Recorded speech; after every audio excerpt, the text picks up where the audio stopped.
안녕하세요. 75분의 1의 사나이 마성의 중독성 정봉주의 정치자 정봉주입니다.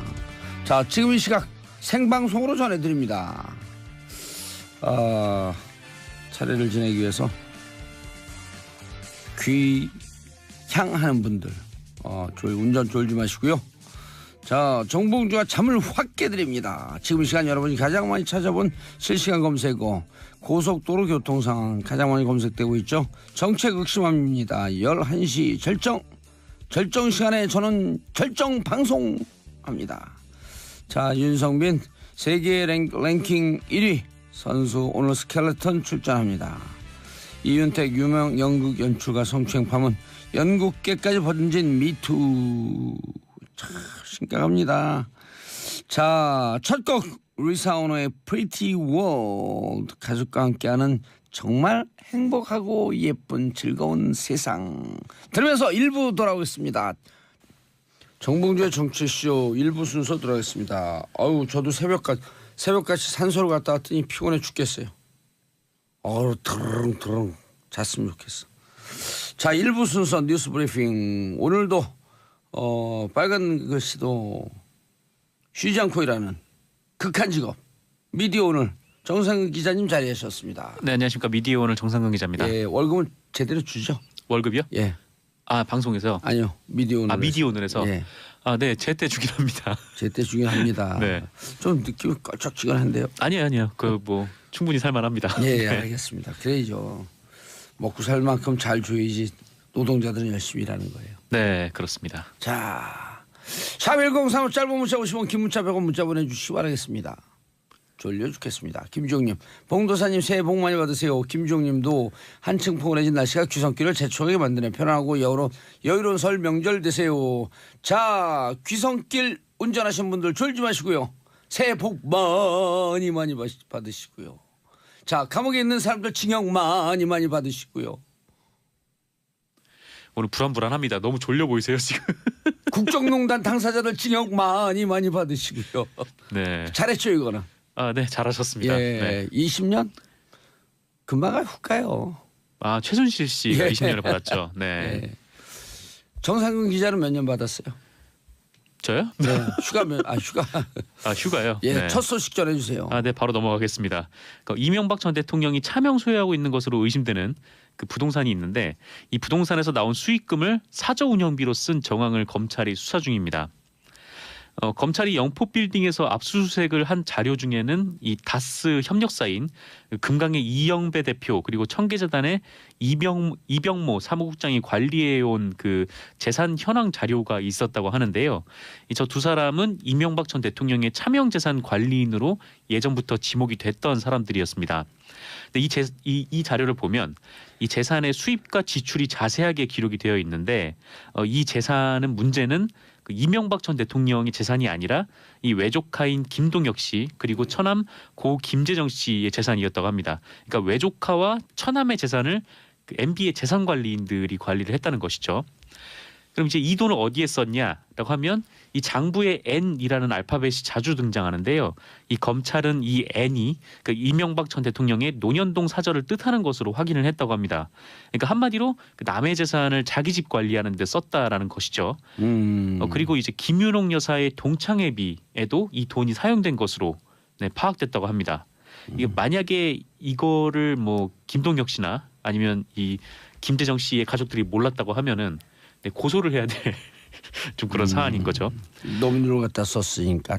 예, 남의 돈을 쓴 거죠. 그러니까 예. 뭐랄까 이명박 전 대통령이 또 되게 어려운 삶을 살아가려면 그런 분이 아니잖아요. 절도가 되나요? 뭐가 되나요? 그러면 남의 돈을 갖다 쓰면. 그러니까 이게 집수리하고 보일러값 내고 이런 데에다가 그 남의 돈을 갖다 썼다는 건데, 예. 네, 좀 의아한 좀 그런 상황이죠.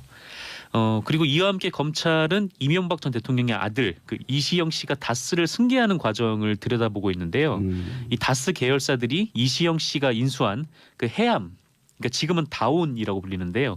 이 해암에 돈을 몰아줬고 여기에 이시영 씨의 지시가 있었다 이렇게 보고 있습니다. 예. 그 다스나 뭐 홍은프레닝, 뭐 금강 이런 회사들이 그 자신의 수익이 줄어들어도 그 해암에 빌려준 돈이 무려 123억 원에 이른다고 하는데요. 이렇게 해암의 몸집을 불려서 이 편법 승계를 하려고 했던 것이죠. 그 MBN 보도에 따르면 지금 이시영 씨는 연일 긴급 회의를 열고 있다고 합니다. MBN에 따르면 그 이시영 씨는 검찰이 삭제했던 파일을 되살려낸 것을 알고 직원에게 크게 화를 낸 것으로 전해지고 있고요. 이 검찰 조사를 받은 직원을 상대로 계좌 현황에 대한 진술을 캐물으며 수사에 대비하고 있다고 합니다.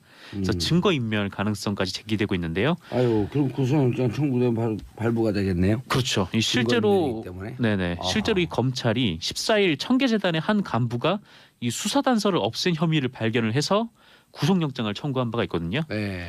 그리고 그 증거인멸 뒤에 지금 이시영 씨가 있는지 이것도 함께 조사 중이라고 합니다. 구속영장 청구돼서 발부됐어요? 구속영장을 청구를 한 상태고 이제 네. 법원에서 곧 발부 여부를 결정하겠죠. 네. 알겠습니다. MB는 어떻게 될까요? MB는 뭐 사실 뭐 정해져 있는 거 아닐까요 이제.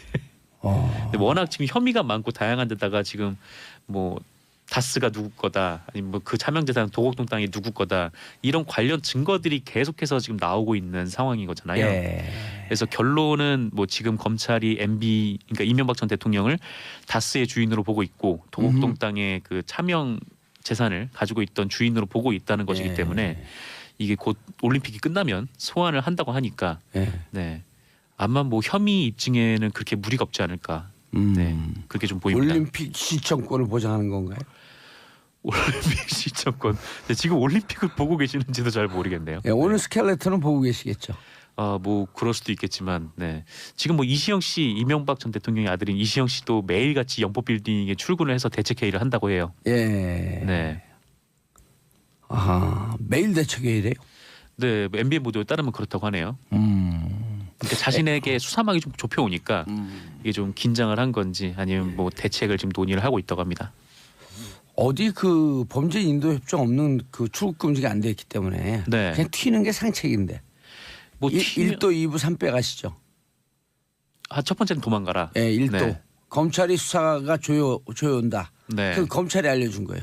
1도. 일단 도망가라. 예, 2부. 2번 부정해라. 아니죠. 두 번째는 아니에요? 부정해라. 두 번째는 부정해라. 검찰 출두하면 부정해라. 네네. 3백. 백을 써라 뭐 세 이런 번째 건가요? 백을 찾아라. 예, 네네. 1도 2부 3백. 시영아 튀어. 옛날에는 그 3백이 되게 좋았었는데 예. 네, 요새는 좀 일도가 그게 아닌 것 최고예요. 같아요. 그런 상황에서는 네. 네 그렇군요. 자, 다음 뉴스. 네. 국방부의 조사 결과 이명박 정부 당시에 그 기무사령부가 2012년 대선과 총선에 개입한 정황을 포착했다고 합니다. 이 국방부의 14일 발표인데요. 예. 이 총선 대선 개입 정황이란 이 기무사가 정부 정책을 비난하는 인터넷 아이디 천여 개를 수집을 해서 이 청와대에 보고했다라는 것입니다. 예. 그러니까 이른바 온라인 블랙리스트를 운용을 했다는 것이죠. 네. 이건 뭐 기무사뿐 아니라 사이버 사령부도 마찬가지 행위를 했다고 하고요. 이렇게 정부의 비판적인 유저들을 수집해서 뭐를 했느냐라고 예. 하면 이 게시글을 지속적으로 모니터링하고요. 그러니까 스팸 블록이라는 게 있더라고요. 그러니까 스팸 메일이나 악성 소프트웨어 등을 이제 유포시켰다. 예. 이렇게 트위터에 신고를 해서 그 해당 계정을 일시 또는 영구적으로 정지시키는 일을 했다고 합니다. 예. 특히 정부 정책을 비판하는 사람들을 뭐 블랙팬으로 규정을 하고요. 이분들을 이제 뭐 북한 찬양 지지, 뭐 대통령 및 국가 정책 비난, 그러니까 군 비난 이렇게 세 분류로 나눠서 관리를 했다고 합니다. 그러니까 그 온라인에서 활동하는 이렇게 댓글을 다시면서 정부 정책에 대해서 불만을 얘기하시는 분들을 계속적으로 관리를 하고 있었다는 거죠. 이런 기무사나 이런 데가 예. 정말 끔찍한 일인데. 이뿐만 아니라 이 기무사는 직접 스파르타라는 댓글 조직을 운영했다고 해요. 그러니까 2009년부터 2013년까지 운영했다고 하는데 특히 2012년 그 총대선 때 그 특정 정치인에 대한 비난, 그 지지 댓글 활동을 벌여왔다고 합니다. 아울러서 4대강 사업, 용산 참사, 그리고 한미 FTA, 이 천안함 등과 관련해서도 댓글 활동을 벌였다고 하고요. 이 스파르타란 팀은 뭐 영화를 딴 것인지 한 300명으로 구성되어 있다고 하는데 여길 거쳐간 요원만 500명에 이를 정도로 조직 규모가 굉장히 방대했다고 합니다. 야, 이거 어떻게 찾아냈나요? 지금 수사가 들어간 것도 아닌데. 네, 국방부에서 자체적으로 조사를 해서 이끌어낸 결론이에요. 그러니까 뭐 지금까지 뭐 기무사나 뭐 사이버 사령부가 뭐 댓글을 달고 개입했다 뭐 이런 정황들이 있었는데 이게 지금 검찰에서도 제대로 수사가 안 되고 있는 그런 상황이었잖아요. 예. 뭐 일종의 뭐 그 계속 군에서도 자료 제출을 안 했고, 근데 군에서 나름 이제 자체적으로 조사를 해서 이게 선거에 개입한 것이 분명하다라는 결론을 내리고 어제 발표를 했던 겁니다. 그런데 이날 국방부 조사 결과를 보면 이 짧지만 중요한 내용이 하나가 들어가 있어요. 아하, 뭐죠? 이 사이버사가 이 블랙펜으로 불렸던 예. 그 IDD를 분석을 해서 그 현황을 경찰에 통보를 했다라는 겁니다. 그러니까 2012년에는 ID 961개를 식별을 하고 악성 계정 634개를 공안기관에 통보를 했다는 내용이 예. 사이버사의 2013년 업무 추진 계획 보고 문서에 담기기도 했는데요. 그렇다면 이제 과연 경찰이 이 명단을 받고 무엇을 했을까? 근데 이게 이제 관건이 되겠죠. 도감청하고 막 그랬겠죠. 네. 그 개인 사찰하고. 그렇게 되면 이제 민간인 사찰로 넘어갈 수 예. 있는 거고, 어쨌건 기무사와 이제 경찰이 같이 이렇게 움직였다, 한 몸이 돼서 움직였다라는 거는 이거는 단지 국방부 내부에만에서의 일이 아니다. 뭐 예. 이렇게 볼 수도 있는 거죠. 알겠습니다. 그래서 앞으로 국방부도 그렇고 계속 이거를 기무사는 또 뭘 했는지 이 부분을 계속 확인해 나간다는 방침입니다. 예. 근데 기무사 그다음 사이버 사령부 다시 검찰 조사가 시작이 돼야 될 것 같은데요. 그렇죠. 아무래도 뭐 지금 검찰의 조사를 맡기는 게 가장 좋을 것 같은데 예. 뭐 국방부가 자체 조사를 한다고 해도 좀 미진한 부분이 지금까지도 좀 있어왔고 그렇죠. 근데 검찰이 수색을 하는데도 계속 좀 방해를 했던 정황이 있어서 이거를 검찰에 맡기는 게 가장 좀 공정하게 풀 수 있는 방법이지 않을까 예. 그런 얘기가 나오고 있습니다. 알겠습니다. 다음 뉴스요. 네, 제주에서 20대 여성을 살해한 혐의를 받고 있는 용의자가 숨진 채 발견이 됐습니다. 지난 11일 낮 12시 20분경에 그 제주시 구좌읍의 한 게스트하우스 인근 폐가에서 이 목이 졸린 채 숨진 26세 A 씨의 시신이 발견이 됐는데요. 이 A 씨는 지난 7일에 제주도에 홀로 여행을 왔고 9일에 울산으로 돌아갈 예정이었는데 이런 변을 당하고 말았습니다. 성추행 흔적도 있었나요? 그거는 아직 정확하게 확인 안 됐는데 일단 나왔던 거는 그 목이 졸려서 숨졌다는 것만 나온 상태고요. 경찰은 이에 이 사건의 용의자인 32살 한정민을 공개 수배했었는데요. 이 한정민은 A 씨의 실종 사건이 접수된 이후에 경찰로부터 조사를 받았대요. 예. 뭐 피의자 조사는 아니고 참고인 조사. 게스트하우스에 묵었으니까 혹시 이 사람을 어디서 본 적 없냐 뭐 이렇게 물었다고 하는데 그 뒤에 도주를 해서 제주도를 탈출을 했다고 합니다. 그리고 한정민은 현금만을 쓰는 등 철저한 도피 활동을 벌여왔는데 이 나흘 동안 경기도 김포, 수원을 거쳐서 천안까지 내려갔다고 해요. 예. 그런데 자신이 묵고 있던 게 충남 천안의 한 모텔에서 숨진 채 발견이 됐습니다. 네, 발견된 것은 14일 오후 3시경이었고요. 스스로 목을 끊는 흔적이 있나요? 네, 스스로 목을 매서 숨진 아하. 것으로 지금까지 파악이 되고 있습니다. 알겠습니다. 자, 네. 정 기자님 인사하시고요. 네, 감사합니다. 예, 졸린 분들 잠 깨라고요. Wake me up before you go. 떠나기 전에 저를 깨워주세요. 들으면서 저는 광고 듣고 2부 돌아오겠습니다. 채널 고정하소서. 정봉재 정치쇼 2부 순서 들어가겠습니다. 자, 아빠들의 눈높이에서 아빠들의 시선으로 왕스타를 와닥닥 돌아주실 분들. 자, 손소 변호사님. 네, 안녕하세요. 예, 목도리가 예뻐요. 감사합니다. 예. 네, 겨울 아니, 지금 내내. 목도리가 네. 옷에 묻히니까 안 보여서 예뻐요. 그렇군요. 예. 한 두어 달째 보고 있는 것 같아요. 예. 목도리 하나예요. 달째. 네. 예. 자, 그리고 고윤준 시사만평 작가님. 네, 반갑습니다. 고현준입니다. 예, 얼굴은 젊은데 말소리가 늙고 쭉쭉해요. 그래요?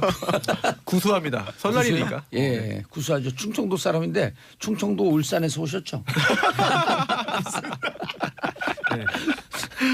지금 대구 MBC에 있었어요. 네, 예전에. 대구 MBC 사장 출신이에요. 사장이요? 사장님이시군요. 사장 됐잖아요 거기서. 오, 사장 됐죠? 네, 진짜. 그렇군요. 네. 팍 파묻혔죠 그냥. 네, 고사장. 네. 고사장. 네. 리액션이 진짜 좋으시다. 방송쟁이. 누구요? 손소 변호사요? 네. 예, 이제 변호사 타이틀 내려놔요. 자, 그리고 원래 여기 누구였었죠? 정인설 기자요. 아 그러면 진짜 기억이 안 나네요. 잊어도 되죠. 기억이 안 나네. 기억이 안 오. 야, 그잖아요. 다음 주에 나오실 건데 그렇게 말씀하시면 네, 어떡해요? 아직 얼굴은 안 떠오르네. 다음 주에 나오면 누구시죠? 오, 네. 안면은 있는데. 네. 가봐야 압니다 다음 주. 근데 생각보다 이랑 키는 커요. 그렇죠. 조그만 보이는데 이랑 키가 크더라고. 오, 예, 2m도 안 되더라고. 그렇군요. 기억이 안 납니다. 160 약간 넘더라고요. 네. 기자였었어요? 기자였어요. 지금 누구 말씀하시는 안경을 거죠? 썼나 안 썼나? 누구요? 아무튼 정인솔이라는 사람이 있어도 방청객이었죠 그때. 네. 오며 가며 그냥 말 한마디씩 하시는데. 자 방청객 모드를 했던 정인설 기자. 그래도 필요하니까 땜빵 더불어민주당 김광진 의원 자리하셨습니다. 예, 안녕하세요. 김광주입니다. 예, 4665님 봉도사님 오늘 명절 준비하면 주방 라디오로 잘 듣고 있어요. 진짜 사랑합니다. 존경 수준까지. 호호. 자 물소리 할 때는요. 볼륨을 저희가 크게 해드릴게요. 예. 그래서 4665님은 물 이렇게 카톡을 보내세요. 문자를 보내세요. 그럼 큰 소리 얘기하는 거야. 설거지하다 딱 멈추고 물 쓰고 또 설거지하고 물 쓰고 생각만 해보면 얼마나 재밌어요. 네. 그 물 튀기면 이제 혼나지. 6618님 봉도사님 새해 복 많이 받으세요. 즐거운 방송 행복합니다. 자 그래도 오늘 처음 나오셨으니까 김광진 의원님. 예. 여보세요. 여보. 우리 작가들이 절에 특별 출연 김광전 전 의원. 김광전이에요. 김광전 전 의원. 네. 네. 전전이 돼가지고 18대원 됐습니다. 광이 무슨 광자예요? 빛광자의 보배 진짜입니다. 그 무슨 뜻이에요, 그럼? 빛나는 보배. 오. 예, 보석상 차려야 되는데. 봉주는 뜻이 뭡니까? 봉주요? 네. 아, 저는 순수 불어 발음이에요. 봉주로. 국적은 예? 국적. 코리아요. 코리아. 예. DPRK는 아니에요. 오, 네. 큰일 날 뻔했어요. 방금 김광진 의원님께서 핸드폰이 뾰롱 울렸는데 이건 내가 출연한지 좀 인정 좀 해주세요. 자, 아빠들이 뽑은 평창 핫 피플. 아시아는 한 아니에요? 핫 피플. 오늘 약간 좀 그 기운이 빠지신 것 같아요. 그러면 좀 새벽에 산소 갔다 왔고 산소만 갔다 오면 되는데 그냥 설렁탕을 먹고 오는 바람에 식곤증. 예 급선. 저는 병 수준으로 식곤증이 있어요. 팍 자야 돼 먹자마자. 그 정도면 기면증 아니에요? 약간 비슷해요. 예 이렇게 걷다가 아무 의자나 앉으면 팍 꼬꾸라서 자야 돼요. 최근에 발병된 겁니까? 오래됐어요. 초등학교 2학년 때부터. 아 그래요? 예 그 조금 자고 나면 그래도 되게 개운하지 않아요? 1, 2분. 네. 1분 자면 눈 감고 잠깐 꿈꾸고 나면 끝. 저는 갱년기 증상인 줄 알고 그랬어요. 아니 초등학교 때. 왜 그러냐면 밥 먹고 자면 돼지 된다 그래갖고 개 된다 그래갖고 진짜 개 되나 돼지 되나 밥 먹고 확 잡았거든. 그게 습관이 된 거예요. 그래서 결과적으로 맞는 말입니까? 지금 개 같은 삶을 살고 있죠. 올해는 개띠 해죠. 자 이거 보세요. 커피에 바카스에 난리가 났어 그냥. 자 오늘 자. 첫 번째 소식부터 전해드리겠습니다. 예. 그러니까 평창에 핫피플들이 많습니다. 핫피플, 지금 올림픽 진행되면서 이제 뭐 스타 플레이어들도 있고 눈에 띄는 선수들 많이 있잖아요. 일단 제가 오늘 그 소개해드릴 분은 너무 귀여워요. 네. 그 2018 평창 동계올림픽의 어떤 마스코트 중에 한 명이 아닐까. 스노보드 하프파이프에서 이번에 금메달 땄죠. 클로이 킴. 국적은 미국입니다. 그리고 한국계 미국인이고요. 부모님은 두 분 다 한국 분이시고 예. 부모님들이 82년도에 미국으로 이민을 갔고 이 친구는 2000년생이에요. 2000년생이요. 예. 00년. 그렇죠. 만 17세 몇 개월 되더라고요. 우리 둘째 딸하고 똑같네. 아 그래요? 예. 그 친구가 벌써 세계 탑이 됐고 금메달을 땄고 그리고 그 하는 행동 하나하나가 너무 귀여워서 많은 분들의 사랑을 받고 있는 것 같아요. 그 하프파이프 경기를 딱 끝나면 선수들이 마지막에 착지하고 고글을 이렇게 머리 위로 올리는데 예. 고글을 쓴 자리만 이렇게 태닝이 안 돼 있어요. 그만큼 열심히 이제 눈밭에서 이제 연습을 했다는 거겠죠. 과거 세리팩. 뭐 그 생각나네.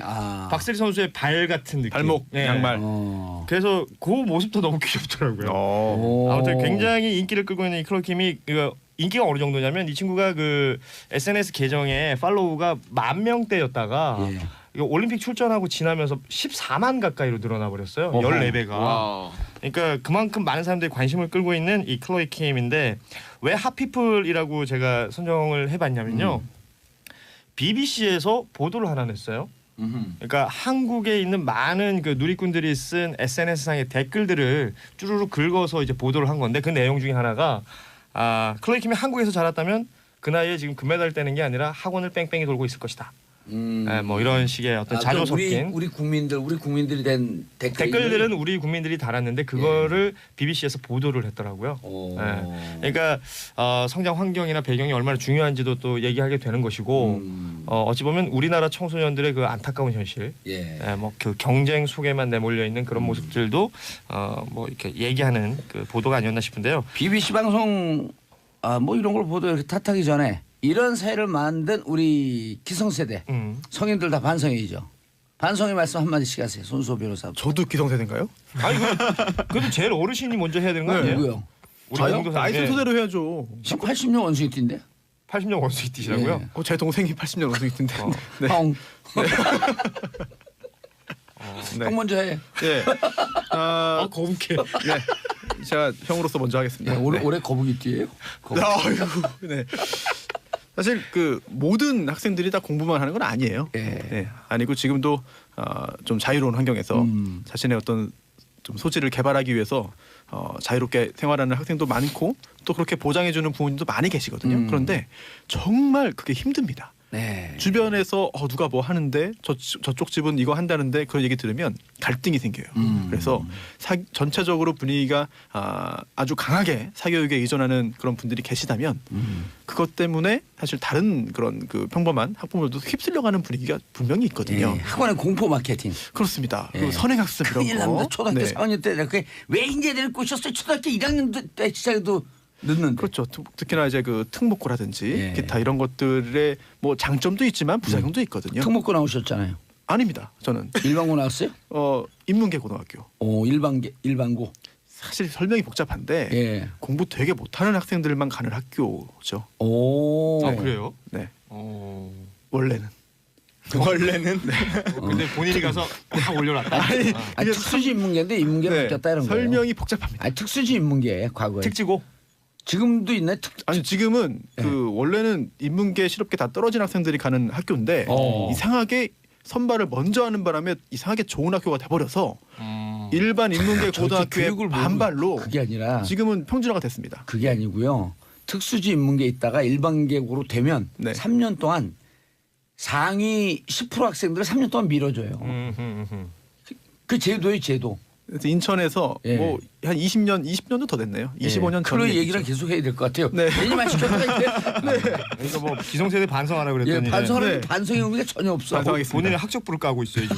죄송합니다. 자, 김광진 기성세대로서. 봉 교사님이 엄청 낮춰가지고 80년 그 원숭이 뛰다 하셨잖아요. 그래도 동생이죠. 근데 전 81년생이거든요. 아우 먼저. 네, 아직은 반성할 그 상황은 아닌 것 같은데. 국회의원 안 하고 싶어요? 반성을 얼른 봐요. 제가 그 교문위를 했으면 훨씬 더 바꿨을 텐데 국방위만 4년 해가지고 아직 못 바꿨습니다. 빨리 국회로 이번에 보궐 자리 많이 나던데 여러분 도와주십시오. 고윤준 기자님 반성하세요. 뭐 제가 반성을 해야 될 건지 모르겠는데 오늘 옷도 왜 형광색을 입고 왔고. 집에 있는 거 그냥 대충 걸치고 왔어요. 동계 올림픽 선수 같아요. 오늘 하피풀 되고 싶어요? 하필 되고 싶네요. 요즘 많이 목말라요. 1년 360일 하루 24시간 구직 중인. 그렇죠. 꾸준히 구직 중입니다. 이게 그 지금 이 클로이 킴 선수가 이제 우리나라 이름이 있긴 있어요. 김선이라는 이름이 있는데 아빠가 지어준 이름이 있는데 어찌됐건 이 친구는 미국 캘리포니아 롱비치에서 태어나서 거기서만 자란 친구입니다. 그래서 국적도 미국이고 그래서 지금 뭐 이 국적 가지고 얘기하시는 분들 많아요. 이게 미국에서는 당연히 미국 선수가 금메달 땄으니까 당연히 열광을 할 텐데 우리나라에서는 또 부모님이 한국 사람이니까 또 부모님의 나라에 와서 금메달을 땄으니까 또 이걸로 열광을 하고 있는데 올림픽에 특히 이번 평창 동계올림픽에 귀하 선수들이 굉장히 많습니다. 특히 하키 쪽은 무지하게 많아요. 아이스하키 특히 많은데요. 이 전체적으로 보면 국제 이동성 시장 조사 회사인 캠릴로라는 곳이 있대요. 이곳에서 조사를 했는데 전체 동계올림픽 이번 평창올림픽에 참가한 선수 중에 6% 178명이 귀하 선수라고 해요. 6%. 그 기화 선수들 중에 가장 많은 귀화 선수가 활동하고 있는 곳이 바로 대한민국입니다. 지금 19명, 19명이 지금 귀화 선수인데 특히 아이스하키 쪽에 많아요. 남자 아이스하키에 지금 7분이 있고 여자 아이스하키에도 있고 아이스 댄싱에도 있는데 이게 눈여겨볼 선수들이 일단 부모님이 한국 사람이거나 아니면 그 미국으로 입양이 되었다가 다시 한국으로 돌아온 그 귀화한 예. 이런 선수들이 있습니다. 특히 이번에 그 여자 아이스하키 올림픽 첫 골을 넣었던. 예, 그 인터뷰를 영어로 해서 깜짝 놀랐어요. 그렇죠. 대한민국 이게 영어 공용어가 됐나? 하여튼 이 선수는 미국 국적이었다가 한국 국적으로 바꾼 랜디 그리핀이라는 이름을 가지고 있었는데 귀화를 하면서 어머니의 이름인 희수를 앞에 미들네임으로 써서 희수 그리핀이라는 이름을 쓰고 있어요.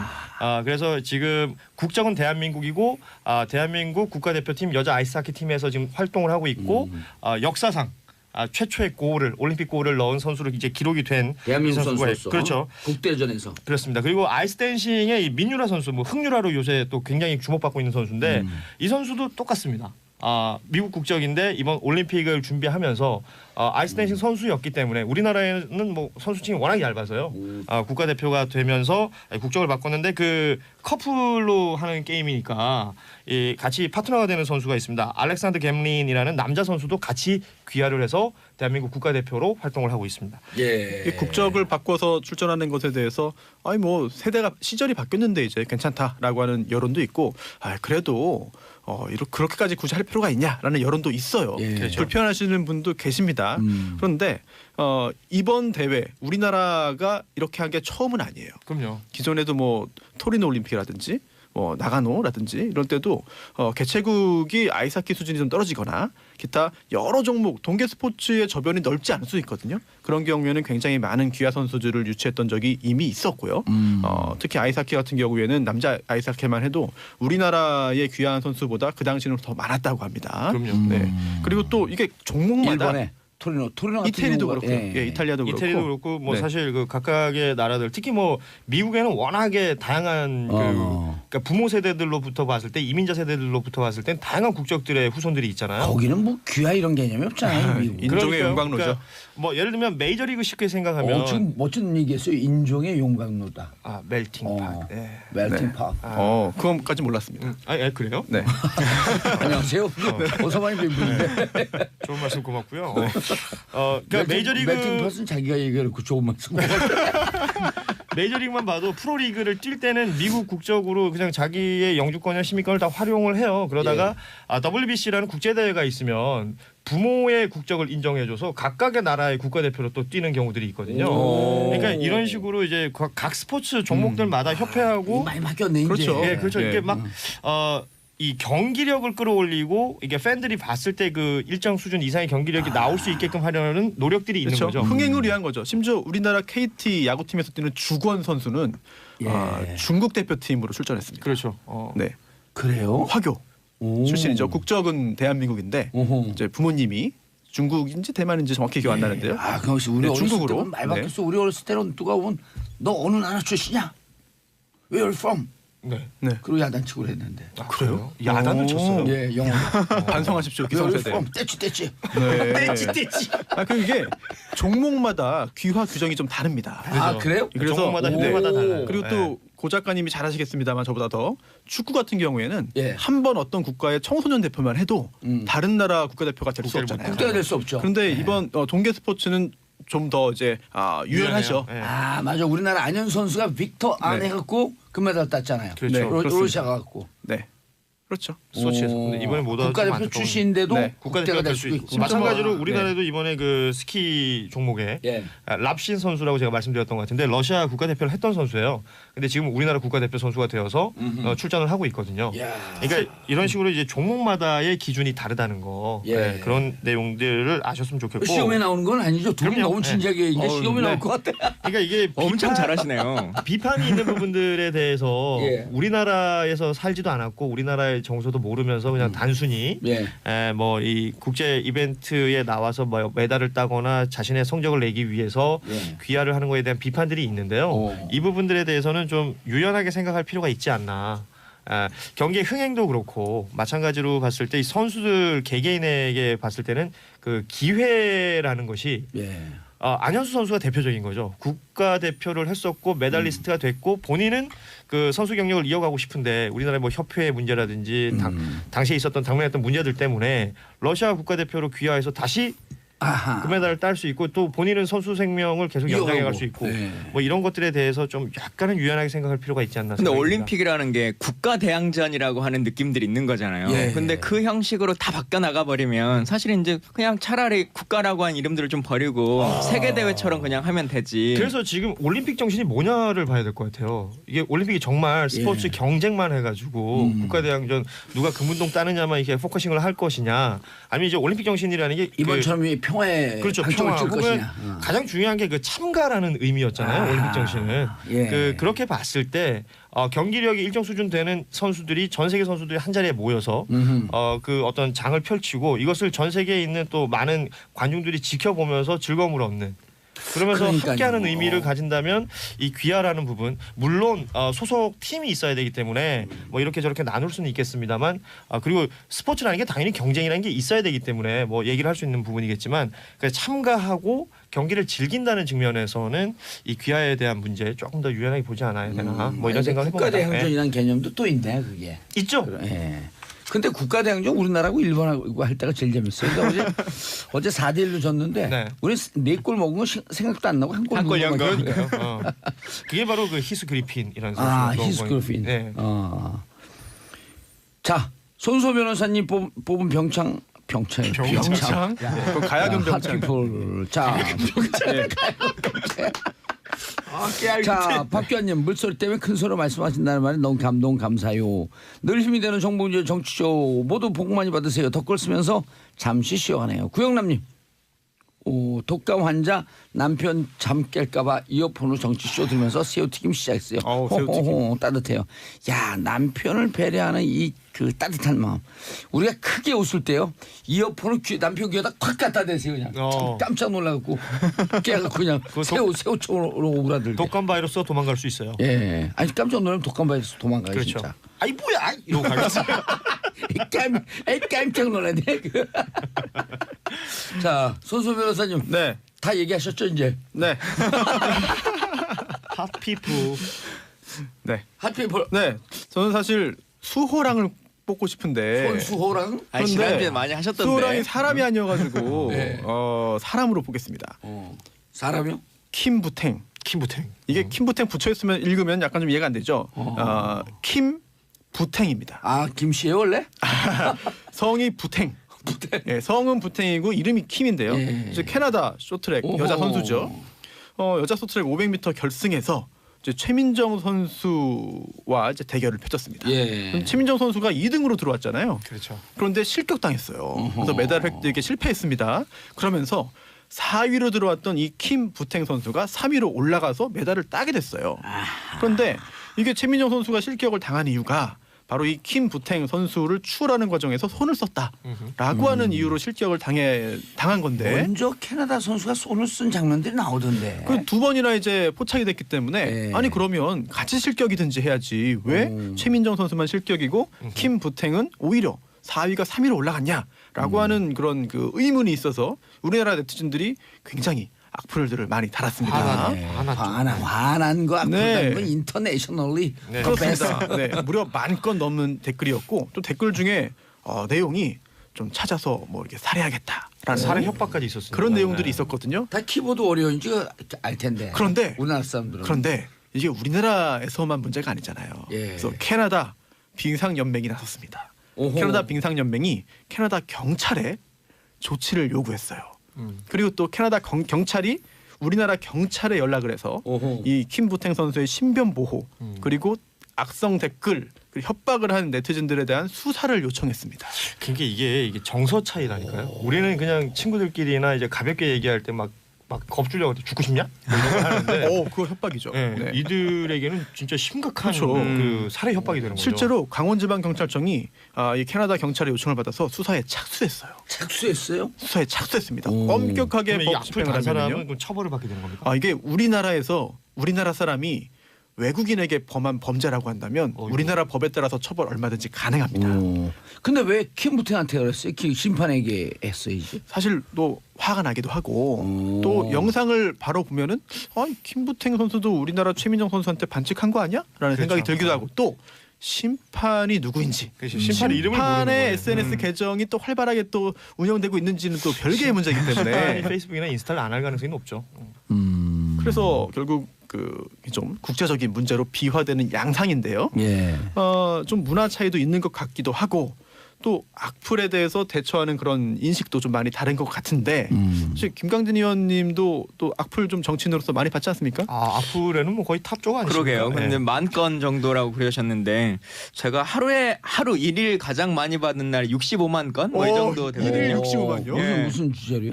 백선엽 사건 뭐 해가지고 그때 막 어버이날 화형식 네. 하고 막 능지처참 한다고 막 속 끌고 나와가지고 막 하고 했던 적이 있는데 정말 근데 담담하게 얘기하네요. 예. 좀 무서운데요. 아니 네. 김강진 의원을 능지처참한다 그랬어요? 네. 왜요? 뭐 화형식도 하고요. 별걸 다 했어요. 저 얼굴에 가면이 인형? 타고 있었죠. 오. 예. 근데 또 제가 궁금해가지고 그때 담쟁이 캠프 사무실 밑에서 했는데 사람들이 야 너 능지처참 화형식 한다 그래가지고 제가 내려가 봤거든요. 근데 본인의 아무도 저를 화형식- 못 알아보더라고요. 화형식 장면을 직접 봤어요? 예. 광고 듣고 3부 순서 돌아오겠습니다. 채널 고정하소서. 자, 누가 말씀하다가 말았죠? 김광진 손 의원님. 변호사님 네, 뭐 그거 대충 끝나고 예. 일단 예. 제가 정리를 해야 될 것 예. 같아요. 진행을 좀 네. 봐주세요. 이제는 우리 다 그 잊어먹어. 평창 동계올림픽 핫피플을 저하고 손소 변호사가 얘기했으니까 이제 예. 우리 김광진 전 의원께서 아니 아까 얘기하다 보고 덜한 것 같아갖고. 그래요? 다 했어요? 아니 다 했어요. 아니, 고등학교 이게- 얘기까지 했는데 그렇죠. 예. 아니 악플도 있고 선플도 있는데 예. 선플을 받은 외국 그 아. 선수들이 좀 부담을 느낀다. 예. 그만해라라고 하고 있는데요. 그 선플 내용이 이래요. 되게 미남 선수들에게 잘생겼다. 여권 불태워라 못 나가게. 아. 공항에서 막자. 인천공항 폐쇄해라. 또 그런 약간 남녀를 바꿀 경우에는 좀 문제가 생길 법한 발언들도 많이 예. 있어가지고 외국 선수들이 좀 약간 거북스러워한다는 의견도 있습니다. 이게 약간 동양 문화구나. 중국 네티즌에 폭탄 맞은 서희라 선수는 뭐예요? 서희라 선수가 우리나라 남자 쇼트트랙 국가대표잖아요. 예. 그런데 이 서희라 선수에게 반칙을 했다고 한 중국 선수가 또 이제 탈락을 하니까 똑같은 내용이에요. 예, 중국 네티즌이 또 악플을 막 달았어요. 그런데 우리 악플이 만 건이었으면 거기 10만인가요? 기본적으로 인구가 일단 근데 인구 비례로 따질 수 없는 게 또 SNS 보급률 네. 따져야 되기 때문에 하지만 많은 악플이 달렸습니다. 그런데 서희라 선수는 아주 의연하게 예. 그럴 수 있다. 신경 안 쓰고 경기 집중하겠다. 네. 아. 자주 보던 거니까. 네. 그리고 오늘 저녁에 짜장면 하나 먹어야겠다. 짜장면. 예. 네. 그렇군요. 이미 먹었을 수 있습니다. 네. 그래서 서희라 이게 문화의적 차이일 수 있겠네요. 근데 캐나다 선수들 이걸 처음 봤으면 네. 이거 어떻게 번역해서 봤나? 영어로도 많이 달아요. 영어로도 엄청 많아요. 근데 영어로 달다 보니까 되게 그 뉘앙스가 약간 좀 거칠어집니다. 더 강하겠다. 오, 왜냐면 아는 단어만 할 테니까. 킬. 제일 많은 킬이 뭡니까? 진짜 근데 제일 많은 악플 중에 두요나 킬이 진짜 진짜요? 많아요. 진짜. 아니 근데 예. 그냥 두요나 킬하면 누굴 죽이고 싶습니까 이거보다. 그렇네요. Do you wanna be killed? 그래야 되는데. 스톰테. 죽임을 당하고 싶어요? 예. 그렇네. 거기서 문제가 생겼군요. 그러면 그러니까 킬이니까 나를 누가 살인자를 만드나? 살인 교사로 지금 살인 교사로 이해를 했군요. 맨투맨이나 성문종합 영어를 봐야 돼요. 네. 그걸 영어로 번역해서. 그렇죠. 이게 네. 그냥 능동태로 하게 되면 Do you wanna die? 그러면 내가 죽을 때는 안 됐는데. 그냥 다이는 자연사고요. 네. 킬은 누군가에 의해서 죽임을 당하는. 갑자기 뭐 해부어 피피 뭐 이런 거막 배워야 될 것 같아요. 아니 근데 해부피피도 아니고 해부 해부피피. 해부 피피.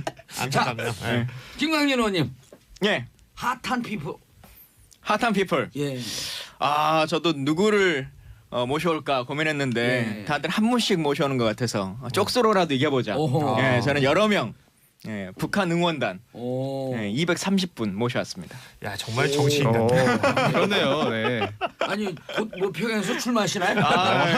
순천에 이 한국의 지역구가 잘 안 생겨가지고 빨리 통일을 만들어서. 자 김여정, 현성을 북한 응원단은 때로 다니니까 눈을 어디에다 둘지 모르겠더라고요. 다 이뻐갖고. 진짜 다 미인들이시더라고. 예. 예. 때가 또 뭡니까? 네. 그러면 여럿이 뭐, 함께. 여럿이 함께. 네. 무리를 지어. 아니, 이게 개떼, 소떼, 이상해요. 이상해요. 예, 이상해요. 군중, 무리 그렇지. 뭐 이런 네. 거. 예. 무리 지어 다니니. 네, 함께. 근데 북한 응원단 하면 대부분 여성이라고 생각하시잖아요. 예. 우리 에게는 이제 4번 왔는데 4번 다 여성분들만 오긴 했는데 오. 실제로 북한 응원단이 다닌 남성분도 있어요. 응원단 남성들, 내? 예, 응원단 내 아, 남성도 있고. 관리인이 아니 아니고? 말고 응원단 자체가. 그리고 오. 우리는 다 젊은 여성분이라고 하는 게 응원단 이렇게 생각하잖아요. 근데 2008년도에 베이징 올림픽 때는 평균 연령 45세 이상의 남녀로 구성된 응원단이 갔어요. 그래서 그 실제로 우리에게 올 때만 그 이미지로 좀 거착된 북한의 소위 말하는 미녀 응원단이라고 하는 것이 오는 거고. 2014년인가 아시안 게임 때도 젊은 응원단이 왔죠. 그렇죠. 예. 인천 아시안 게임. 인천. 때도 예. 그 부산 아시안 게임 때도 뭐 그렇습니다. 원조잖아요. 그 소위 말하는 그 민영 응원단의 원조. 그렇죠.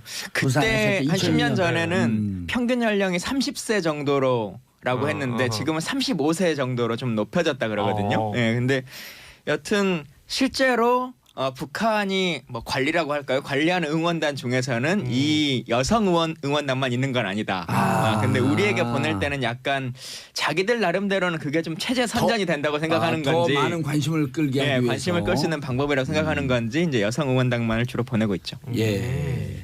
아니 근데 이렇게 여성 응원단만을 보냈는데 뭐 이분들에 대한 특별한 정보 국방에 계실 때 김여정에 대한 정보 들은 적 있어요?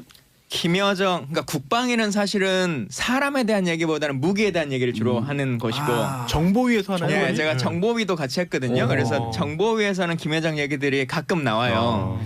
지금도 뭐 김여정이 임신을 했네 안 했네 막 이런 얘기들 하기도 하고, 심지어 어떤 정치인들은 자기가 한 번에 딱 보니까 임신 5개월이다 뭐 이런 좀 헛소리 같은 얘기를 하기도 하고. 정치인이요? 정치인이요? 예, 관상갑니까? 하던데요. 그 어느 당인 줄 알겠네. 예, 저도 근데 알겠습니다. 예, 그랬어요? 실제로 제가 국방 정보에 있을 때 그때도 김여정이 임신했다라고 하는 걸 아직까지 임신 몇 년 동안 예, 하고 그거야. 국정원이 보고한 적도 있어요. 아마 기사 찾아보시면 2015년 정도에 김여정이 이 임신설. 굽없는 운동화를 신고. 신고 뭐 다닌다. 아 그러면 임신이에요? 반지를 꼈다라고 하는 걸 그때 플래슈즈가 이유로 유행이었어요. 예. 아, 지금도 플래시즈가 다 유행해요. 임신설을 국정원이 공식 보고한 적도 있고 그래요. 아 정말 근데 그런 걸다 실제로 그 보는구나. 이후에 그렇군요. 출산을 했는지 안 했는지 확인이 자체도 안 되나요? 확인조차 안 되고 있는 거예요. 김여정 나이는 87년생으로 추정하고 있는 것도 어떻게 그렇게 추정하는지 모르시죠? 몰라요. 네. 어떻게 해요? 87년 9월로 추정하고 있는데 그 이유는 얼굴 보고 하는 김여정 건가요? 생일 네. 케이크를 주는 걸 보고 네. 몇 년도에 생일 케이크 몇 개 꽂혀 있다. 후지모토 겐지가 네. 그러니까 뭐 누가 케이크 주는 걸 보고 그걸 갖고 추정을 하는 거예요. 그래요? 예. 아 일본 그 요리사. 예. 아니 그러면 어느 순간 나이가 확 줄 수 있겠네요. 실제로 김정은의 공식 나이도 지금 잘 몰라요. 84년생으로 추정되고 있죠. 추정만 하는 추정하고 거죠. 있죠. 예, 그것도 공식 생일 나이 케이크로 없어요. 추정하나요? 예. 그건 김정은도? 생일 케이크 아니고 몸무게로 추정하지 않을까요? 몸무게로 추정하면 그래요? 혹시 곤란하죠. 아니요 이건 또 체중이 또 많이 나가시는 분들이 불편하실 수 있습니다. 예, 뭐요? 체중이 많이 나가는 준비해요 요새. 불편하실 수 있습니다. 왜냐하면 법은 법적으로 다 걸릴 수 있기 때문에 법적으로 걸릴 얘기만 하고 싶은 제가 거예요. 봉도사님을 사랑하는 마음으로 예. 네. 언제 경범죄라도 한번 저지르다가 나한테 걸리기만 해. 근데 김정은은 이미 여러 일부러 번 찌우는 거잖아요. 걸리기만 해봐라 나도 걸려야지. 일부러 찌우다 보니까 이 몸이 그 골격이 몸을 못 이기는 거예요. 그래서 손발목 이런 데들이 다 터널 증후군 막 이런 게 심해가지고 진료를 많이 받아요. 그것 때문에 통풍도 안 내? 통풍? 뭐 통풍까지인지는 모르겠지만 하여튼 그 터널 증후군이 심해서 터널 증후군은 뭐예요? 어떻게 된 거예요? 그러니까 쉽게 말하면 뼈마디가 몸을 못 관절. 이기는 거죠. 아하. 살을 일부러 찌우니까. 예, 일부러 찌우니까. 아. 예. 근데 산후조리에 실패할 때 나타나는 그런 근데 증상이군요. 일부러 찌운다는 설도 있고 이 생활이 제한되어 있고 영양이 충분하고 그러니까 많이 먹고 그래서 어쩔 수 없이 찐다는 설도 있어요. 어쩔 수 없이. 어쩔 수 없이. 운동이 부족하면 찌잖아요. 그렇죠. 적게 먹으면 되죠. 근데 식탐이라는 게 한번 뚫리면 한두 끝도 없으니까. 야 터널 증후군 몸이 더 뚱뚱해진 것 같아요. 근데. 더 커졌어요 확실히. 바지 그 바지 통이라 그러죠. 네. 진짜 내가 지금까지 본 사람 중엔 최고예요. 그래요? 아니 펄럭펄럭. 예. 말을 하면서도 바지 통했다가 이게 뭐또 어디에 걸릴까 하고 손소 변호사 슬쩍 한번 보고. 나한테는 예. 거의 저 포털 사이트 같은 분이에요.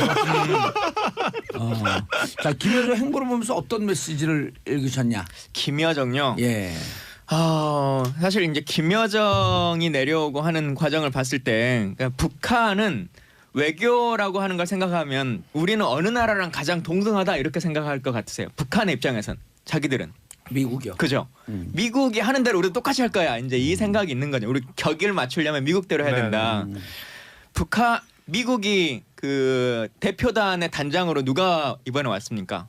펜스요. 펜스. 그러니까 미국의 2인자가 오잖아요. 그러니까 자기도 2인자 보내겠다 이렇게 해서 김영남이 내려왔는데 실제 김여정이 온다는 것은 확인되지 않았었어요. 최근까지도. 그리고 그렇죠. 그 예술단이 내려갈 때도 그냥 환송식만 하는 사진만 보여줬지 온다는 말 안 했는데 언제 온다고 확인을 해줬냐면 이방카. 네, 갑자기 트럼프 대통령이 문재인 대통령 통화하면서 우리가 가족을 한 명 보내줄게 하면서 이방카를 보내준다 그랬잖아요. 그날 저녁에 우리는 김여정 보낸다 이렇게 발표를 하거든요. 그러니까 급을 맞췄다. 네, 자기들로서는 미국의 급에 항상 맞추겠다라고 하는 생각을 갖고 있는 거죠. 아무도 그걸 별로 중심적으로 생각하지 않는데 야, 자기들은 그러면 그게 엄청 중요한 일이에요. 이번에 올림픽에 트럼프 온다고 그랬으면 예. 김정은이 옵니까? 왔을 수도 있죠. 예? 흥미로운 상상이네요. 예. 네. 아니 트럼프가 올라 그랬어요. 아 그래요? 근데 김정은이 올까봐 안 온 거니까. 자, 상구사구님, 김관희 의원님 반갑습니다. 목소리가 짱입니다. 이래야지. 또 저런 사람 그래요. 목소리가 짱입니다. 좀 거시기야. 거시기요. 자, 다음 이슈 고현준 작가님. 미투는 연극계까지 번졌어요? 네, 14일 날 그 글이 하나 이제 미투 운동 그 해시태그 미투 달아가지고 그 SNS 상에 글이 하나 올라왔는데 그 글이 상당히 뭐 연극계에서는 강한 충격을 지금 일으켰고 이게 그 사회 전반까지 이어지고 있는데요. 일단은 그 김수희 지금은 연출이시고 당시에는 뭐 배우도 하셨던 분입니다. 극단 미인의 김수희 대표가 본인의 SNS 계정에 글을 썼는데 그 성추행을 했던 사람의 이름은 나타나 있지는 않아요. 하지만 그 연극 제목 오구라는 연극이 진행될 때고 그때 당시에 이제 날짜를 맞춰 보면 지금 말 그대로 어찌 보면 연극을 좋아하시는 분들은 다 아시겠지만 연극계 우리나라 연극계의 거의 뭐 거두 뭐 어찌 보면 뭐 전설과 같은 존재가 되어 있는 이윤택 연출가의 이야기라는 걸 알게 되는 것이고 그걸 너무나도 구체적이고 또 이 김수희 대표가 굉장히 자신의 진심을 담아서 글을 썼거든요. 이 글 내용들을 보면서 많은 분들이 충격에 빠진 것 같습니다. 그 오구라는 연극이 지방 공연이 많았었고 김수희 대표는 당시에 뭔가 이게 주요한 역할은 아니고 그 오구라는 연극 자체가 이제 구슬하는 내용인데 그 전 뒤집는 그냥 안악 뭐 이런 이렇게 단역 배우로 이제 참가하게 되었고 지방 공연 중에 연극의 그 숙소로 쓰이던 여관에 투숙을 했고 당시 이윤택 대표가 있던 연출자가 있던 방으로 호출을 받았고 가서 마사지를 요구해서 마사지를 그냥 뭐 안마 정도 수준의 안마를 하다가 그 이윤택 연출가가 이제 본인의 성기 주변도 마사지를 해달라라는 부분에서 이제 충격을 받고 도망 나왔는데 그 이후부터 사실 그 이후에도 이윤택 연출가는 대한민국 연극계에서 승승장구했던 사람 아닙니까? 그러니까 이제 타의 추종을 불허하는 그 영향력을 가지고 있는 사람인데 이 사람이 뭐 대단한 업적을 이뤘다라는 기사가 나온다든지 보도가 나올 때마다 구역질이 났다 이런 표현들까지 서슴지 않고 있고요. 제가 굉장히 주목했던 부분은 이분이 계속해서 그 오랜 세월 연극계에 있으면서 그의 영향력이 어느 정도라는 걸 알기 때문에 섣불리 이게 공개하지 못했다라는 사실을 지금은 본인 스스로 그렇게 표현해요. 대학로의 중간 선배쯤 된 내가 지금까지도 얘기하지 않았다가는 더 큰 후회를 할 것 같아서 이러한 글을 남긴다라는 것이었거든요. 저는 뭐 다양한 글들이 있습니다만 좀 약간 뒤통수를 맞은 것 같이 좀 강한 어떤 그 문장이 하나 있었어요. 이 글 중에 그 당시 그는 내가 속한 세상의 왕이었다라는 표현을 해놨거든요. 이게 비단 지금 우리가 이제 미투 운동이라는 게 성추행, 뭐 성희롱, 성폭력에 대한 부분을 보고 있는 거지만 이게 본질은 갑질이거든요. 그렇죠. 본질은 제가 봤을 때 성추행보다는 갑질입니다. 어떤 권력 구조나 그 조직 문화 내에서 권위 구조에 있으면서 권력이나 권위를 누리고 있는 사람들이 나는 이 나보다 아랫 사람들한테 뭘 해도 된다라는 그 은연중에 깔려 있는 정서가 심지어 젠더상 다른 여성들에게 성폭력으로까지 이어지는 상황들이라고 저는 생각이 돼요. 그러니까 이윤택이라는 사람은 아시다시피 뭐 대한민국에서 그 다른 사람하고 비교가 안 될 정도로 강한 연극계에서 영향력을 갖고 있는 사람인데 이 사람들이 그런 어떤 그 추행이나 이런 것들을 저질러 옴에도 불구하고 그러니까 소위 말해서 찍소리도 못하는 환경이었던 겁니다. 그게 지금 하나둘씩 터져 나오고 있는 것이고 그 제가 아는 그냥 무명의 연극 배우 이 여성인데요. 그런 얘기를 하더군요. 그러니까 연극판이라는 게 워낙에 배고픈 판이라는 걸 알고 그 연극판에서 이 캐스팅을 한다는 건 절대 권력이기 때문에요. 캐스팅을 받기 위해서 본인도 어떤 사람이 술자리인데 나올래? 그러면 좋은 이미지를 심어주기 위해서 나가게 되는 것이고 근데 그 술자리에서 벌어지는 그 행태들이 참기 힘든 행태들이 너무 많은데도 그렇게 참을 수밖에 없는 상황이고 그리고 심지어 스스로 여성 배우들 이게 방송 바닥도 마찬가지라고 생각되는데요. 본인이 겪은 일들 스스로를 별것 아닌 일로 치부해버리고 왜냐하면 나도 또 다른 사람도 다 겪고 있는 일이라 내가 지금 혼자 항의를 했다가 나만 또 미운 털 박히는 것이 아닌가라는 불이익에 대한 걱정을 하기 때문에 밝혀지지 못하고 이렇게 지나왔던 것들이 너무 많은 거죠. 예, 이 이윤택이라는 상징적인 인물로 이렇게 시작이 된 거지만 난리가 났겠네요. 예, 분명히 이거 따져봐야 되고요. 예. 그리고 이윤택 그 대표가 지금 국립극단에서 이제 진행하고 있는 작업이 있어요. 이 작업을 그만두고 근신하는 것으로 자신의 입장을 냈는데 이걸 직접 얘기한 것도 아니고 극단을 통해서 얘기를 했단 말이에요. 그리고 지금은 어디 있는지도 모릅니다. 그러니까 김수희 대표는 지금 글을 올렸던 김수희 대표는 여기저기 뭐 매체에 직접 인터뷰는 안 하고 있지만 그 메시지 정도 보낸 걸로 보면 직접 나와서 자신의 입장을 얘기해야 되는 것이 아니냐. 이 정도 되는 사람이면 예전에 저희가 헐리우드 얘기할 때 그 웨인스타인이라는 어마어마한 제작자 얘기했었잖아요. 예. 그 비슷한 어떤 구조가 될 것 같은데 직접 본인이 사과를 하더라도 아니면 부인을 하더라도 직접 나와서 자신의 입장을 얘기하고 그에 응당한 대가를 또 치러야 되지 않을까 생각이 듭니다. 예. 근데 보통 이제 피해 여성들이 2차 피해에 대한 두려움으로 얘기를 못 한다 그러잖아요. 그렇죠. 예, 그다음에 예를 들고 성추행돼서 재판이 붙더라도 가면 뭐 경찰서에서 한번 또 당해 재판하면서 또 당해 이름 공개되면 또 인터넷으로 또 당해 이러니까 아유 그냥 한번 미친 개한테 물렸다고 치고 지나가자 이런 그렇죠. 심정이 많은데 그럼 이걸 아는 남성들은 왜 침묵의 공범자가 되냐 이거예요. 결국은 권력에 굴복한 거죠. 남성들도. 그 현장에 있었던 사람 또는 그 현장에서 목격한 사람뿐만 아니라 결국 소문은 납니다.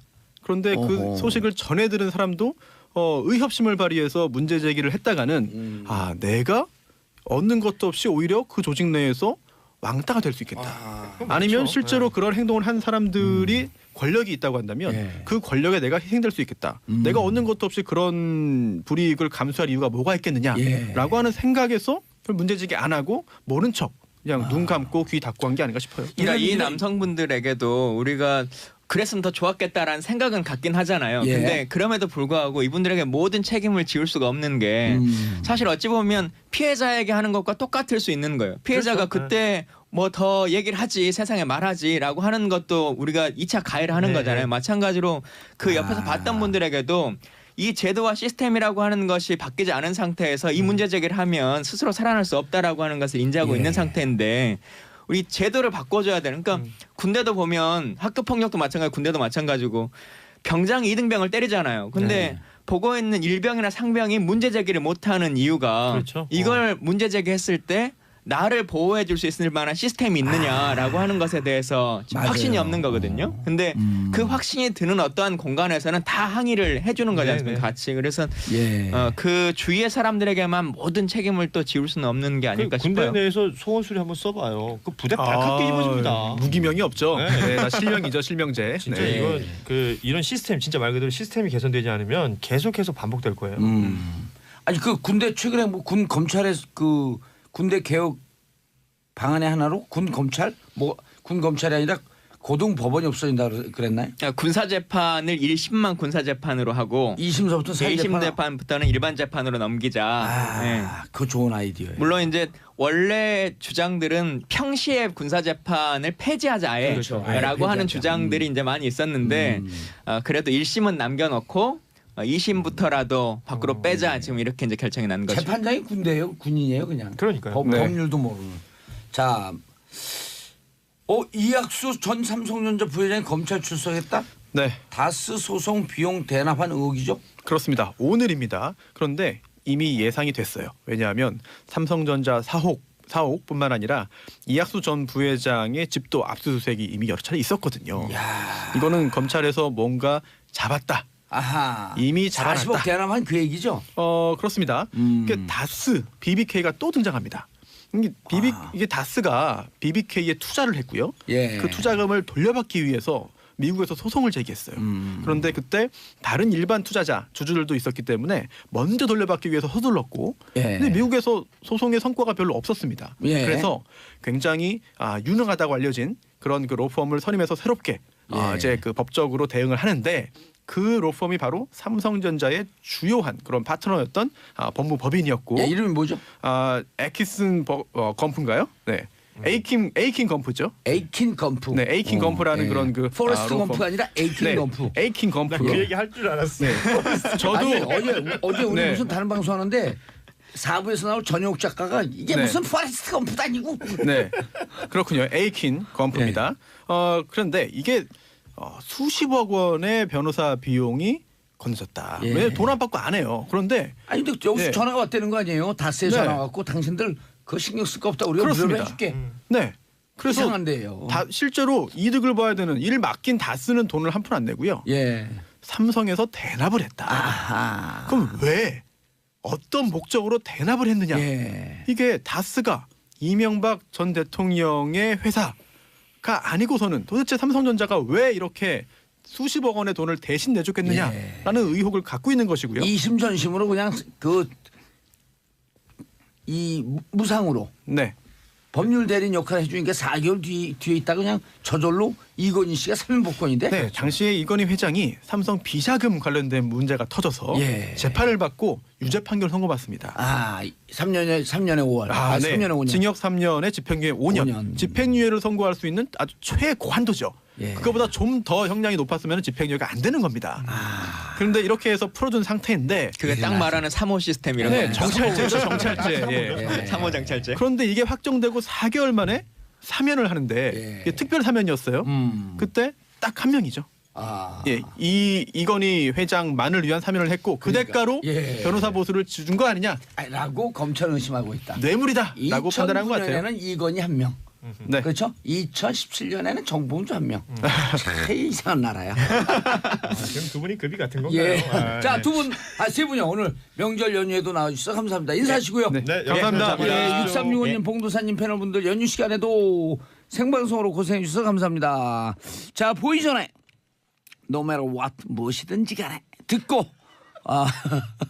3부, 4부 전 작가의 시선으로 돌아옵니다. 채널 고정하소서. 정봉재 정치쇼 4부 순서 돌아가겠습니다. 작가의 남다른 관점으로 우리 사회를 들여다보는 시간 전 작가의 시선. 천혁 작가님 어서 오세요. 안녕하세요. 예. 오늘 아주 생기 발랄하십니다. 예, 잠깐 잤어요. 광고 나갈 때. 샵1035 짧은 문자 50원, 긴 문자 100원. 2338님 해운대에서 채소 노점상 하는데요. 대목 장사를 못해 올해도 고향은 못 가겠네요. 유유 위로해 주세요. 아유 저런. 아이고 네. 그래도 힘내시고요. 예, 세상은 그래도 늘 밝은 측면이 있습니다.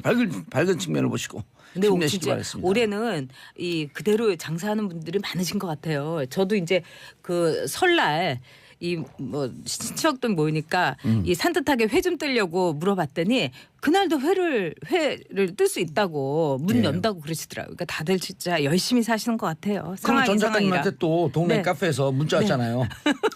명절 연휴 때 영업하니까 오시라고. 커피 뽑아드리겠다고. 제가 그거 제가 보고 이렇게 한참 웃었어요. 동네에서 이렇게 참 그 유지해요 제가. 커피숍 같은 데서는. 예.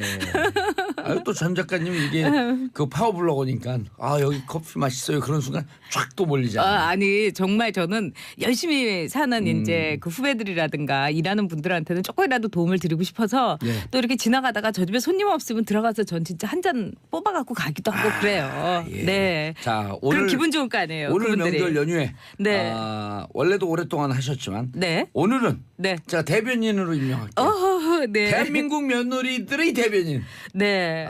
며느리들을 대신해서 오늘 시원한 사이다 봐라. 아니 정말 대변인이 필요하게 생겼어요. 왜냐하면 지금 대한민국의 며느리들이 예. 들고 일어난 거예요. 오. 제가 보기에는 이런 조짐이 이제 굉장히 있었거든요. 그런데 예. 올해의 경우에는 이른바 며느리 노릇 못하겠다 이렇게 해가지고 오. 굉장히 많은 이 문화적인 공격부터 시작해서 오호. 문화적인 저항이 있어요. 예. 아마 그 인터넷에서 여러분들이 이제 다 아시겠지만 이른바 이제 B급 며느리라는 이 다큐멘터리가 그 다운도 많이 되고 있고요. 그다음에 영화예요? 네, 영화예요. 오. 다큐멘터리 영화인데 극장에서도 상영했고요. 그다음에 인터넷에서 이렇게 다운받아서 보실 수 있어요. 그래서 B급 며느리. 네, 어저께 저도 오. 잠이 안 와가지고 그냥 다운받아서 봤는데요. 예를 들면 그 간단한 얘기예요. 그러니까 남편이 있고요. 그다음에 시어머니가 있고 시어머니가 또 나쁜 시어머니도 아니에요. 그렇지만 이제 우리나라의 가족제도 안에 있는 시어머니. 그다음에 이 며느리가 말하자면은 나쁜 쪽에서 얘기하면 도발을 하는 거고 좋은 쪽에서 얘기하면은 이제 이런 식의 무수리 같은 며느리 노릇은 못하겠다. 이래서 이제 이 세상이 며느리가 변하고 있는데. 그렇죠. 그러니까 지난 이제 추석 때 이 자기 이제 시댁을 안 가면서 뭐라고 얘기했냐면 아주 완벽한 명절을 보냈다 이렇게 선언하는 거예요. 그러면서 이 남편은 그 중간에서 매우 괴로워하면서 그렇죠. 나를 갈아 마시면은 좋은 영화가 하나 나오겠다 예. 이렇게 하면서 이제 이 다큐멘터리를 만든 건데 이 남편이 이제 그 감독인 거죠. 근데 굉장히 좀 거칠고 이렇게 아주 이렇게 터프하게 만들긴 했지만 메시지는 그만큼 강해요. 결국은 뭐냐면은 이제 우리 사회가 굉장히 큰 변화가 있잖아요. 뭐 그럼요. 촛불부터 시작해서 예. 앞서 얘기했던 이 성추행에 대해서 미투하는 미투. 그런 이제 사회의 고발, 또한 이제 권력의 분점, 그다음에 이른바 이제 노동자들의 자기의 권리에 대한 굉장히 정당한 이제 주장, 또 그 파급이 커지고 있고요. 그런데 이런 사회적인 어떤 변화 속에서 유달리 말하자면은 공고하게, 예. 조용하게, 그러면서도 신성불가침한 영역이 있었으니 그건 바로 가족 제도 아래서 가부장제에서의 며느리의 위치인 거죠.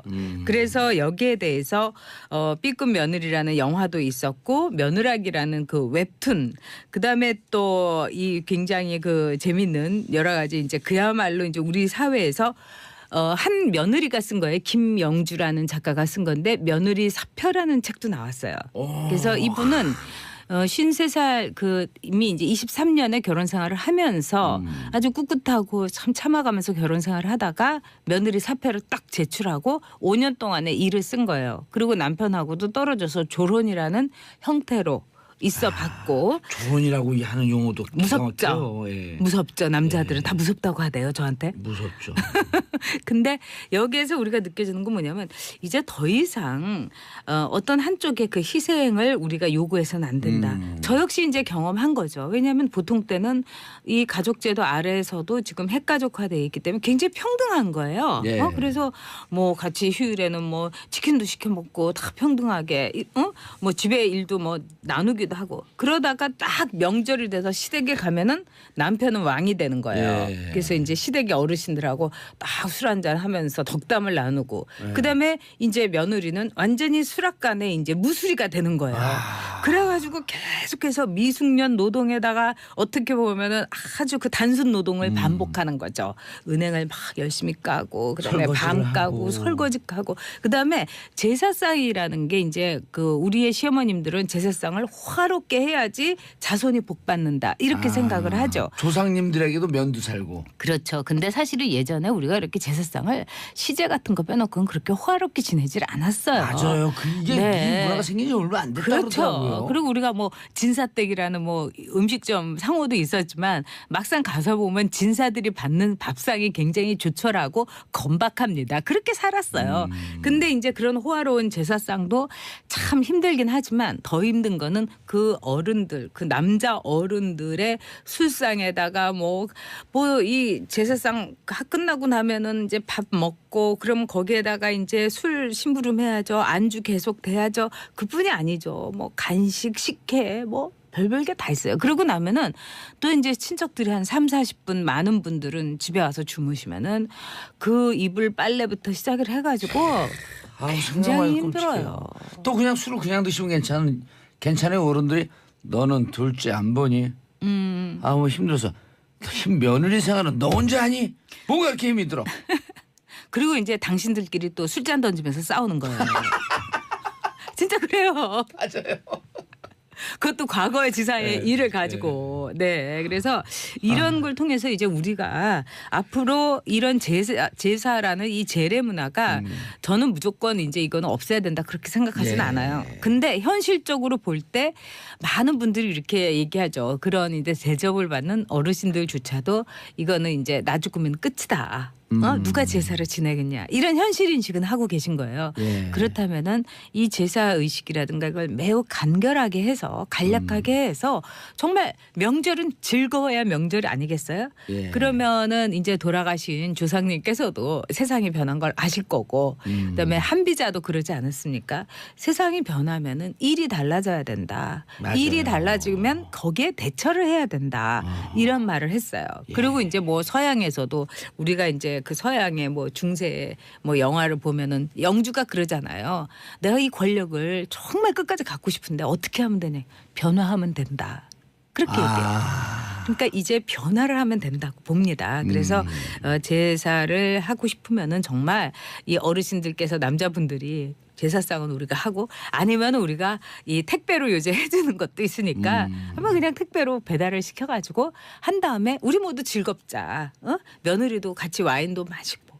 그동안에 이제 속에 있는 얘기도 하고 그러면서 즐거운 가족 잔치로 만들지 않으면은 우리한테 제사라는 문화는 없어지지 않을까. 참 저는 안타까워요. 그리고 종교단체에서 일정 정도 비용을 받으면서 네.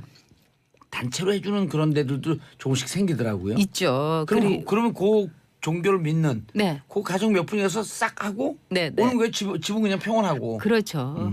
그래서 지금 보면은 벌써 이제 제 이제 후배들 얘기를 들어보면은 이미 냉전 중인 이 명절의 문제를 가지고 오늘서부터 시작인데 오늘서부터 며느리들 노동이 시작이기 때문에 며느리들이 사표를 내야 되겠다. 네.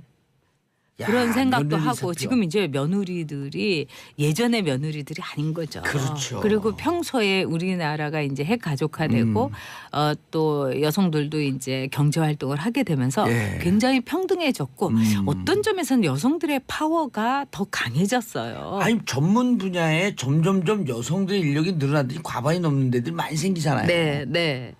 그런 점에서 이제는 이제 변화해야 되는데 제가 볼 때는 이제 그 시어머니들의 변화 이것도 중요하지만 시아버지들이 변화를 많이 해서 변화를 주도해야 된다고 저는 생각을 해요. 네. 일단 이 연휴 명절 연휴에 시댁에 가기 싫어하잖아요. 그렇죠.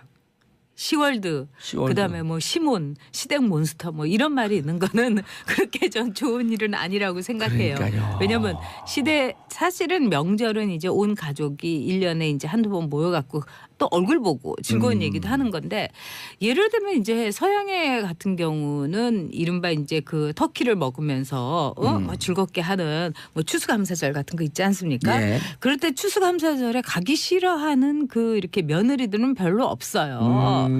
대부분 이제 시어머니들이 이제 터키 굽고 하는데 이 이마트 같은 우리의 이 둘마트 같은 이제 뭐 월마트 같은 데서 다 팔아요. 그래서 그거 갖다 놓고 웬만한 집에서는 이렇게 즐겁게 노는 거죠. 그리고 서양 요리 자체가 물론 저도 터키를 그 서양 가족에 이제 초대를 받아서 1박 2일 하면서 이렇게 터키를 같이도 구워봤어요. 예.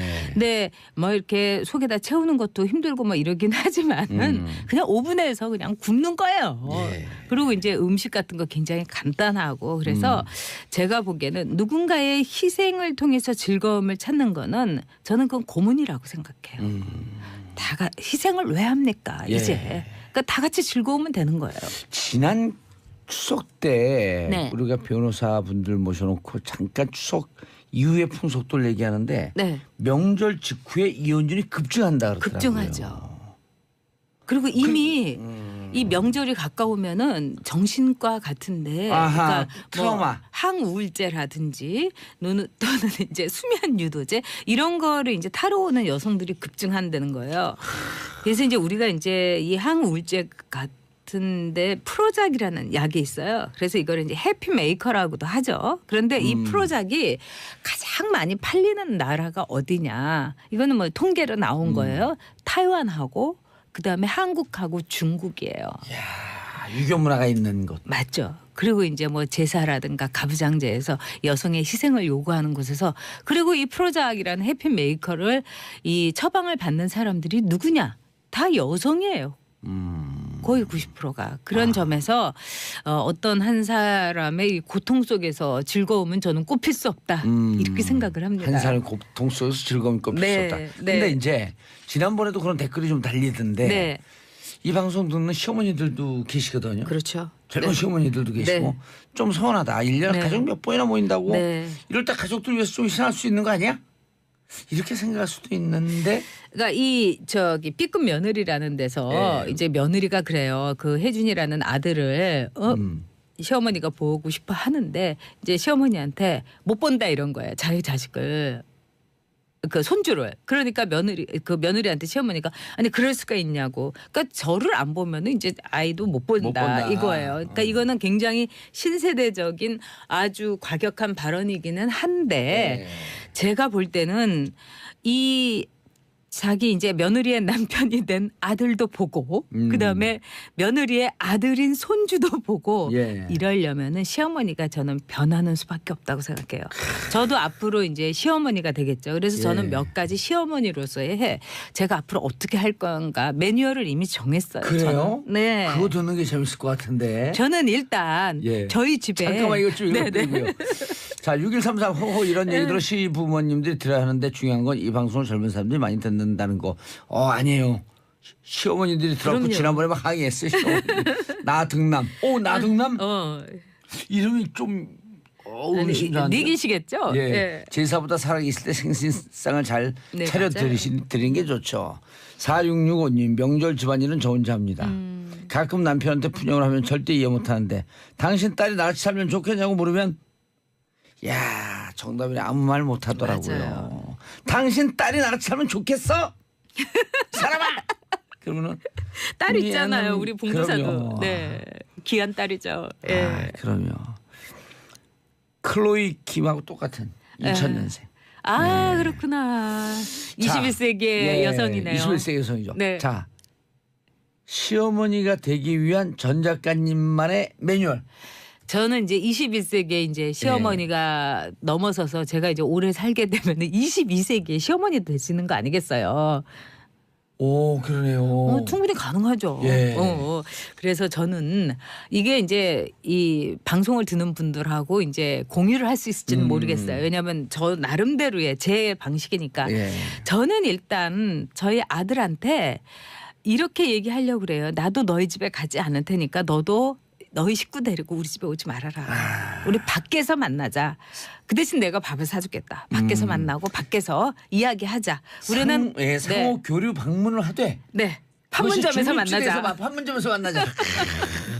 예. 네. 그리고 정말 남북 정상회담을 우리가 자주 하는 게 좋잖아요. 예. 그러려면은 판문점 같은 데서 만나는 게 좋아요. 괜히 뭐 그것도 평양 아이디어인데. 가고 뭐 제주도니 뭐 서울이니 이렇게 골치 아프게 할 것 없이 그렇게 하면서 존중하겠다. 존중하겠다. 예. 그다음에 이제 북에 대해서 우리가 도와줄 수 있는 건 도와주겠다. 마찬가지로 내가 밥값은 내겠다. 아무래도 뭐 이 애들 데리고 새롭게 살림하는 그 아들네가 경제사정이 저보다는 나쁠 거 아니겠어요. 내가 밥값 내주겠다. 그다음에 두 번째는 저는 우리 아들이 그 얘기를 하니까 엄마 그래도 나 엄마가 먹고 싶은 밥 먹고 싶어 이렇게 얘기를 하더라고요. 엄마가 요리해 준 밥을 네, 먹고 제가 싶다. 워낙 요리를 좀 잘하거든요. 예. 그래서 제가 이랬어요. 만약에 네가 와서 내 음식을 맛있게 먹으면 너의 부인이 굉장히 기분 나빠할 수 있다. 너는 너의 부인의 음식에 대해서 네 와이프의 음식에 대해서 맛있다고 해줘야 된다. 너 혼자 와라.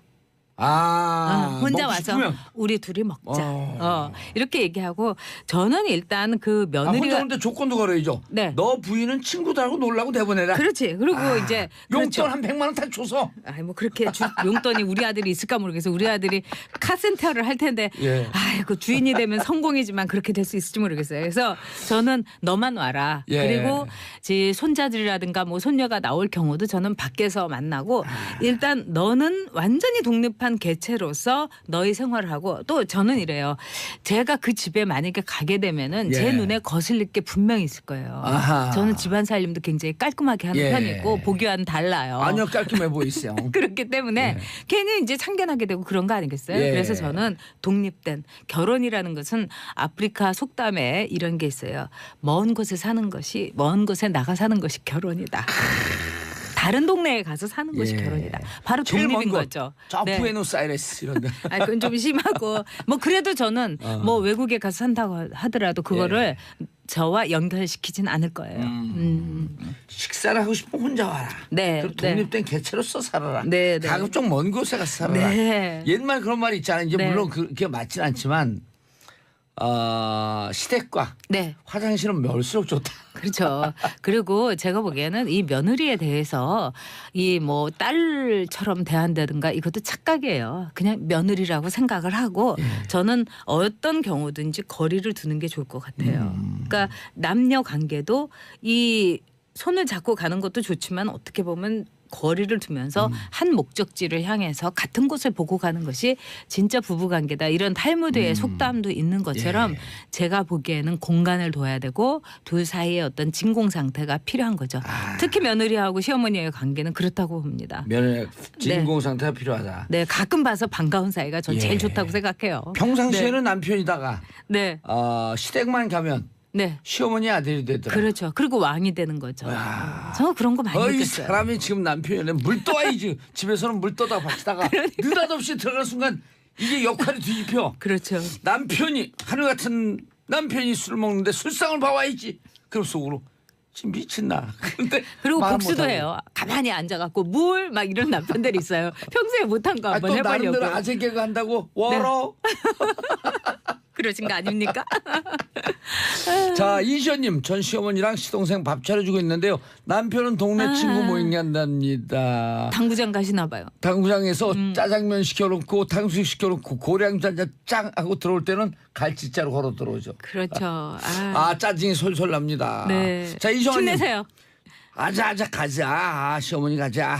시어머니 아니라 며느리 가자. 이정환님 차례 준비 같이 하면 안 억울해요. 그렇죠. 남편이 차례 준비하는데 TV 보면서 또 TV 보면 괜찮아요. 정봉주의 정치쇼 들으면서 깔깔깔깔 그러니까. 웃고 자빠지면 나도 듣고 싶은데.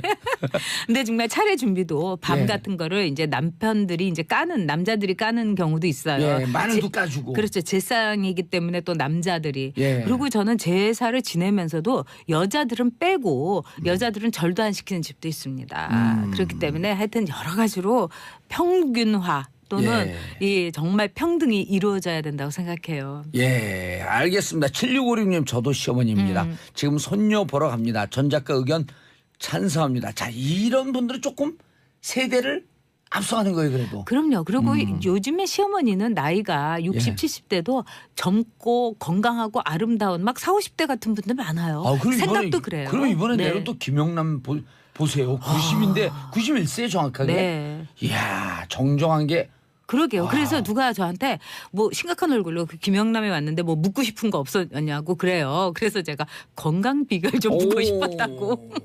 자, 9089님 전 작가님 정말 속이 시원하네요. 저도 시어머니 될 준비를 해야 하는데 잘 듣고 정리해야겠어요. 자, 오늘 꿀팁 주셨어요. 그런데 남자들조차도 네. 가부장제 사회의 희생자다. 우리도.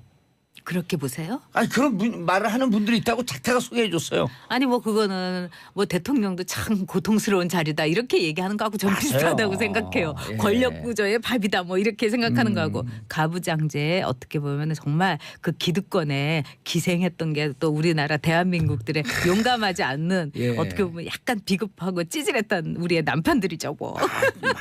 자, 공감 문자 지금 쏟아지고 있어. 그냥 문자 폭탄이 터지고 있어. 이현희님 으하 전용님 1000만 번 공감합니다. 라디오 듣다가 감탄사 100번 날렸어요. 8209님 남편은 회사에서 일본 여행 갔고 이상한 이러면 회사네요. 안 되는데 진짜 이상한 아니 회사네. 이거 저기 한번 그 회사에다가 전화해 보세요. 8209님 저 아니, 혼자 이상한 회사 제사음식 같아요. 준비하는데 정말 부하가침이네요.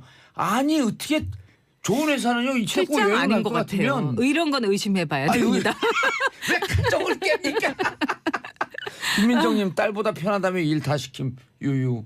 당신 실제로 딸이면 그래요. 당신 진짜 딸이면 이렇게 일 시키시겠어요? 그리고 딸하고 며느리 시어머니들이 딸보다 며느리 편해야죠. 딸하고는 맨날 또 싸우고 딸이 또 만만한 게 엄마고 그렇지만 며느리는 그렇지 못하니까 진짜 며느리 좋아하는 시어머님들 많으세요.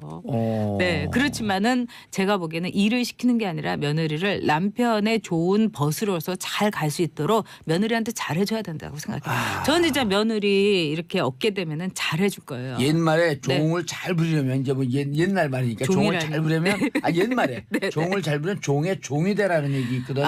옳은 며느리를 말씀입니다.